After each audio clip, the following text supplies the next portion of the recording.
Hello guys, welcome to Doctor Class. In the previous sessions, we were discussing about the discoveries as well as the cell theory, and up to this time, now we are aware with the importance of cell in our body, in the organisms, right? That a cell is the fundamental unit of any living organism. So now we have to start analyzing, we have to start study this cell. So for that, today we will just only look cell from the top like this. Okay, if I consider this remote as a cell and I look it from the top, what I can see there is the central key, there is right and left key, above and below key. Clear? So I can also differentiate structure inside the cell by the overlooking in a microscope. But for that I need some tools. We are just follow the NCERT at that particular time. Now for me, what are the best tool? If I have to understand and study plant cell, the most important and easiest tool for me is onion cell. And if I have to look and analyze the animal cell, then my way, or you can say my choice of the tool should be the chick cell, human chick cell. Clear? So for this session, what we have to do, we have to classify them and we have to just analyze them. Afterward, we will make some classification according to our own individual visualization. So now let's see, whenever we see plant cell like onion cell or a chick cell, what we find some difference between the plant and animal cell.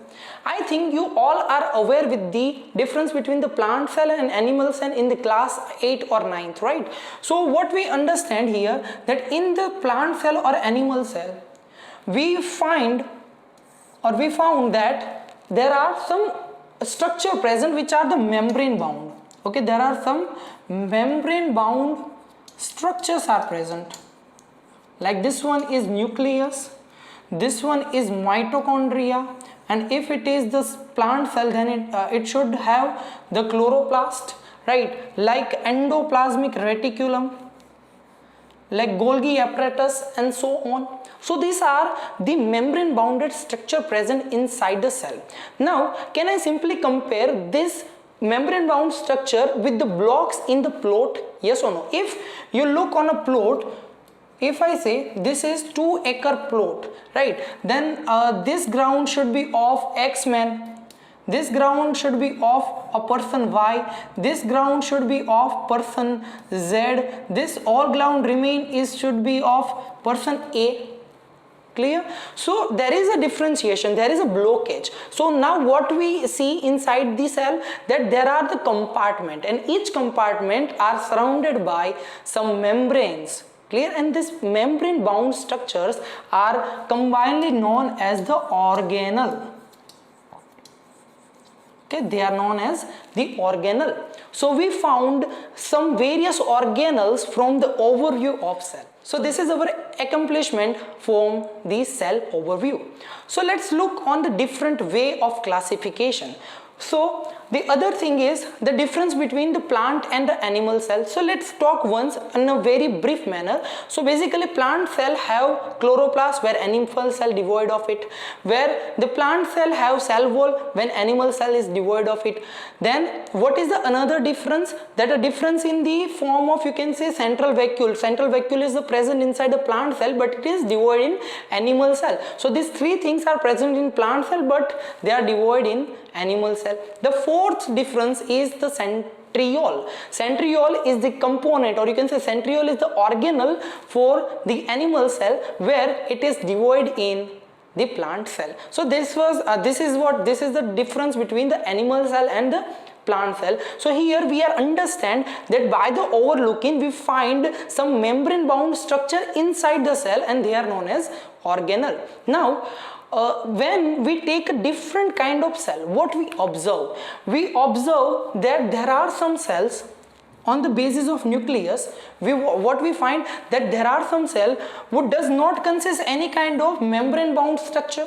Okay, even their DNA, which is the genetic material, which is the identity of any cell, is also open up, and look like as a double stranded DNA, separate double stranded DNA, right? Otherwise what you can say, like if we consist gold, right, if we compose gold, then what we do, we put the gold inside the treasury, right? But here the DNA can, you can say DNA is just like a gold. Why? Because the value of DNA is so much more. Why? Because the DNA is the identity of an individual. But here what we find, that the DNA is not surrounded by membrane, and those kind of organisms are called as the prokaryotes, and the cell is known as a prokaryotic cell.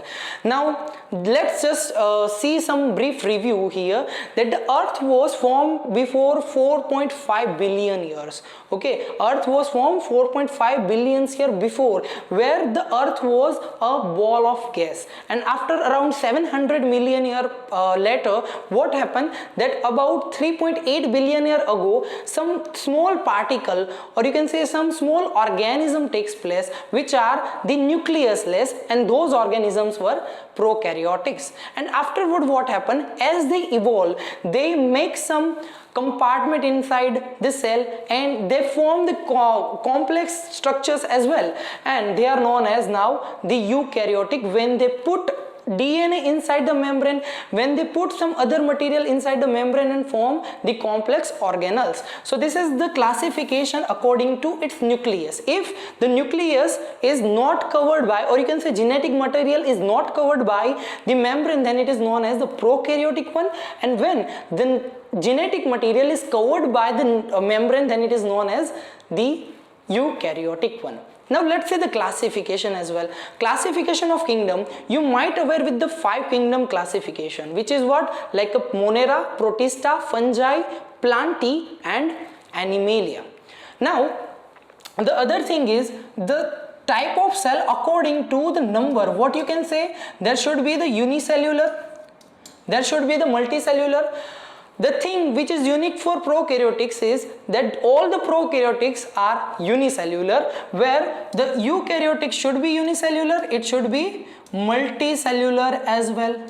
So what kingdom comes under the prokaryotic, which are the unicellular? So that is the Monera, right? So Monera kingdom consists all of those organisms which has a unicellularity, or you can say unicellularness, and also the prokaryoticness. Now eukaryotic consists the unicellular as well as the multicellular. So first see the multicellular. There are multicellular fungi.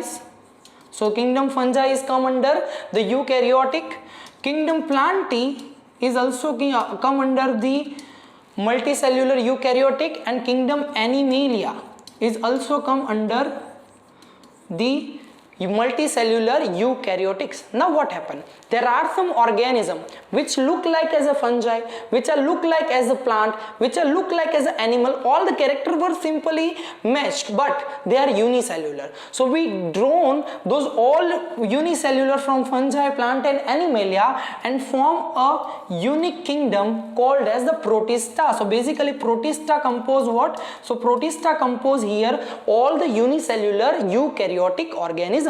So simply I say that the unicellular has 2 kingdoms. One is one is the Protista and second one is Monera. So Protista consists what? Protista consists basically eukaryotic unicellular, and Monera consists prokaryotic unicellular. Is it clear? So this is the classification. Now let's look ahead. So what are the organelles? Now we understand that eukaryotics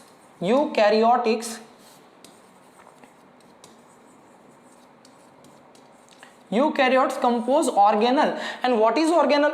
Organelle is nothing but the structure which are the membrane bounded. Okay, so how you can classify the membrane bounded structure like an organelle? So there are some exceptions as well. Some organelles are there which are not even enveloped by the membrane, so you can classify it on the basis of layer. If there is no layer, right, the organelle is opened up, then it is known as the membrane less organelle. If there is a organelle which is the single membrane, it is known as a single membranous, and if there is an organelle which have 2 membrane around them, then it is known as the double membranous. Is it clear? right? So if you have to classify them, then you have to remember one funda, that you have to classify according to their membrane number. Now let's see examples. So for that you have to just remember the example of double membranous and the membraneless. Remaining all are come under the single membranous, and examiner in the NEET examiner mostly asks you question related with the double membranous as well as the membraneless, but the most important one is double membranous. Clear? So what are the double membranous? Let's look first. Those all organelle which composed DNA inside them. Okay, those component who consist the DNA, right? Those organelle who consist the DNA inside them, they are the double membranous because they want more protection, right? That is not actual funda, but for the sake of understanding or for the easiness of remember, you have to understand this much only, that the double membranous consists what? Double membranous consists DNA inside them. Now what are the example? The example is like chloroplast, the mitochondria, the next one is the nucleus. So chloroplast, mitochondria and the nucleus, these three organelle compose double membranous structure. Is it clear? And the membraneless are what? The first one is ribosome, which is the universal organelle, right? Ribosome is a universal organelle. It should be found under the prokaryotic as well as eukaryotic, and it is membraneless, right? And another one is centriole. Now centriole is restricted only for the animal cell. Okay, centriole is restricted only for the animal cell and animal like protist, right? So remaining all will come under the single membrane. So this is the classification regarding with your organelle. So let's look on a question. So the plant cell differ from an animal cell, right? As we discussed, these three are present. These three are present inside plant cell, but they are devoid in the animal cell. So answer should be D, right? So for today we are ending the lecture here. If you like our initiative, please don't forget to like, share and subscribe.